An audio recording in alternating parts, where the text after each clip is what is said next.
conflict is one of the most complex and enduring struggles in modern history. Today, we are diving into its roots. Israeli Prime Minister Benjamin Netanyahu's plan to end this conflict and the escalating crisis in Gaza. The conflict began over a century ago, rooted in competing claims to the land once called Mandatory Palestine. During World War I, the Ottoman Empire, allied with the Central Powers, was defeated by the Allies, leading to its dissolution. In 1917, Britain issued the Balfour Declaration, promising a national home for the Jewish people in Palestine while pledging to respect non-Jewish communities. After the war, the League of Nations granted Britain the mandate for Palestine in 1920, as Palestinians sought self-determination amid rising Jewish immigration. The Holocaust during World War II, where Nazi Germany murdered approximately 6 million Jews, two-thirds of Europe's Jewish population, intensified global support for a Jewish homeland. In 1945, the United Nations was founded. In 1947, UN Resolution 181 proposed partitioning Palestine into Jewish and Arab states, with Jerusalem under international administration. Jewish leaders accepted, but Arab states rejected it. In 1948, Israel declared independence, sparking the first Arab-Israeli war. Palestinians call this the Nakba, or catastrophe, as hundreds of thousands were displaced. Since then, issues like borders, Jerusalem, settlements, and Palestinian statehood have fueled tensions.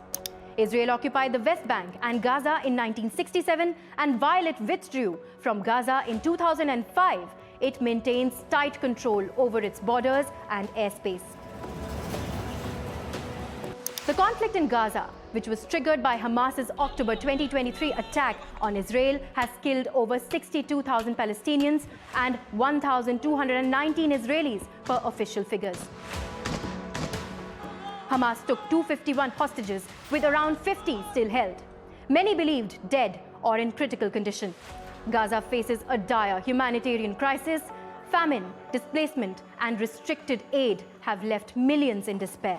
Recently, a ceasefire proposal was accepted, which was mediated by Egypt, Qatar, and the US, offering a 60-day truce, hostage releases in 2 phases for Palestinian prisoners, and a potential path to permanent peace.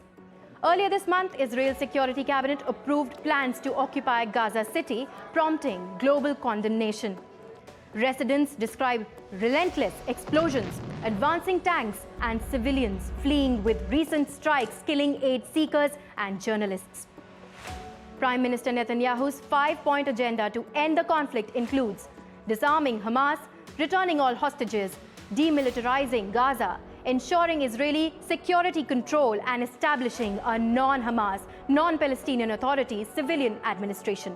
He insists the goal is to free Gaza from Hamas, not occupy it. But critics argue this risks entrenching Israeli control and undermining Palestinian self-determination.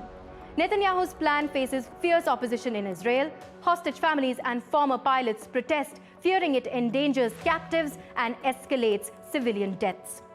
A senior Israeli official said the government stands firm on its call for the release of all hostages in any future Gaza ceasefire deal, after Hamas accepted a new truce proposal. As Gaza City braces for more, the world watches a conflict with no easy end. With over 2 million Palestinians and Israel's security at stake, the question remains: can diplomacy prevail, or will escalation deepen this conflict?